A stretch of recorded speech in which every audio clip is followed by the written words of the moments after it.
Если человек всегда доступен, когда вы звоните, всегда оказывается рядом, когда вам нужно его присутствие, вовремя отвечает на сообщения и звонки, приходит на помощь, когда вы нуждаетесь, знайте, этот человек – один из немногих, на кого вы действительно можете рассчитывать, и он вас никогда не подведет.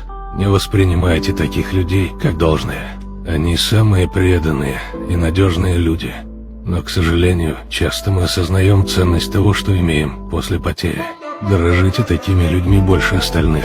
Если они постоянны и доступны, это не означает, что они легко доступны, и у них нет своей жизни. Просто вы дороги им. Они создали в своем сердце место для вас. Если однажды этот человек отвернется от вас из-за вашего обесценивания, знайте, что это будет навсегда. Дорожите этим человеком.